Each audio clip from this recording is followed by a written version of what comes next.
காவல்துறையினர் இன்றைக்கு குறிப்பாக நம்முடைய இளைஞர்களுக்கு போதை பழக்கங்களிலிருந்து அவர்களை விடுவிப்பதற்கு விழிப்புணர்வு பிரச்சாரம் என்பது கடந்த ஆட்சி காலத்தில் மாண்புமிகு தமிழ்நாட்டின் முதலமைச்சராக இருந்த வணக்கத்திற்குரிய முத்துவேல் கருணாநிதி ஸ்டாலின் அவர்கள் ஒவ்வொரு ஆண்டும் மாவட்ட ஆட்சித்தலைவர்கள், மாவட்ட காவல்துறை கண்காணிப்பாளர்கள் கூட்டத்தை நடத்தி ஒவ்வொரு கூட்டத்தின் முடிவிலேயும் அடுத்த நாளே தமிழ்நாடு முழுவதிலும் ஏறத்தாழ 70-80 லட்சம் மாணவர்கள் ஒரே நாளில் உறுதிமொழி ஏற்கிற வகையில் இந்த போதைக்கு எதிரான உறுதிமொழி என்பது தொடர்ந்து 5 ஆண்டுகள் எடுக்கப்பட்டது.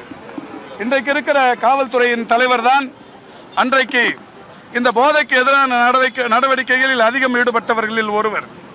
அந்த போதைக்கு எதிரான விழிப்புணர்வு பிரச்சாரம் என்பது கடந்த 5 ஆண்டுகளில் மிகப்பெரிய அளவில் எடுக்கப்பட்டது. நாங்களும் கூட தொடர்ந்து சொல்லி வந்தோம். கஞ்சாவை பொறுத்தவரை 0% கல்டிவேஷன் என்பது தமிழ்நாட்டில் தொடர்ச்சியாக இருந்தது. வெவ்வேறு மாநிலங்களிலிருந்து கஞ்சா வெவ்வேறு வழிகளின் வழியே தமிழ்நாட்டுக்கு ஊடுருவுவது என்பது காவல்துறைக்கு ஒரு சவாலான செய்தியாக இருந்தாலும், கஞ்சா கல்டிவேஷன் என்பது, பயிரிடுதல் என்பது 0% என்கின்ற வகையில் அன்றைக்கு இருந்தது.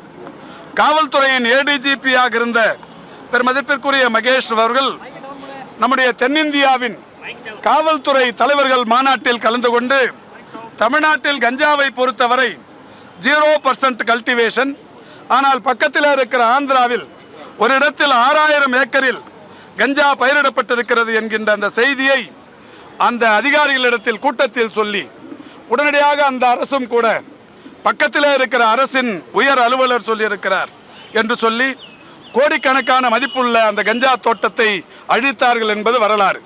எனவே தமிழ்நாட்டில் மட்டுமல்ல, தமிழ்நாட்டை ஒட்டி இருக்கிற ஆந்திராவாக இருந்தாலும், தெலுங்கானாவாக இருந்தாலும், ஒடிசாவாக இருந்தாலும், இந்த பகுதியிலிருந்தும் வருகிற கஞ்சா போன்ற இந்த பொருட்களை தொடர்ந்து தடுப்பதில் அன்றைக்கு தமிழக அரசின் காவல்துறை மிக தீவிரமாக செயல்பட்டது. ஃபுல் மூன் சேல் காலை 9 மணியிலிருந்து இரவு 12 மணி வரை ஜூன் 29 ஒரு நாள் மட்டும்.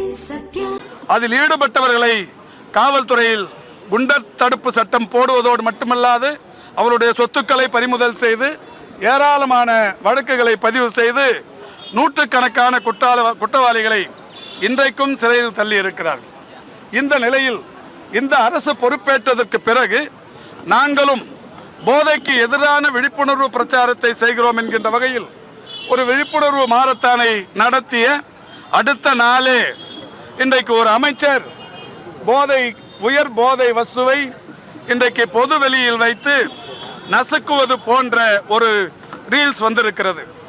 உடனடியாக இதற்கு முதலமைச்சர் பதில் சொல்ல வேண்டியது அவர் சார்ந்திருக்கிற இந்த துறையை அவர் வைத்திருக்கின்ற காரணத்தினால் அவரின் ஜனநாயக கடமை. அதற்கு இதுவரை பதில் சொல்லாதது மட்டுமல்ல, அந்த அமைச்சரின் மேல் எந்த விதமான சட்டப்பூர்வமான நடவடிக்கையும் எடுக்கவில்லை, அல்லது அவரை குறைந்தபட்சம் பதவியில் இருந்து கூட நீக்கவில்லை. அதற்கு மாறாக பொய்யான காரணங்களை, பொருந்தாத காரணங்களை இன்றைக்கு தொடர்ந்து இந்த ஆட்சியாளர்கள் சொல்லிக் கொண்டிருக்கிறார்கள். இப்படி ஒவ்வொரு அமைச்சரையும் சொல்லிக்கொண்டே செல்லலாம். போதைக்கு எதிரான விழிப்புணர்வை செய்கிற இவர்கள்தான் முதலமைச்சர் சிகரெட் பிடிப்பதை போன்ற ஒரு புகைப்படத்தை ஒரு அமைச்சர் தன்னுடைய கையிலேயே டேட் குத்தி இருக்கிறார். டேட்டோ குத்தி இருக்கிறார். இப்படி இது போன்ற அநாகரிக செயல்களில் ஈடுபட்டிருப்பவர்களை குறைந்தபட்சம் அமைச்சர் பதவியில் இருந்தாவது நீக்குவது என்பது உண்மையில் ஒரு முதலமைச்சருக்குரிய கடமையாக இருக்கும். எனவே அதை செய்ய வேண்டும். இவர்களை பதவியிலிருந்து நீக்க வேண்டும். இது போன்ற அமைச்சர்களை கண்டிக்க வேண்டும் என்கின்ற வகையில்தான் திமுக மாணவர் அணி இன்றைக்கு தமிழ்நாடு முழுவதிலும் ஒரு மகத்தான ஆர்ப்பாட்டத்தை முன்னெடுத்திருக்கிறது.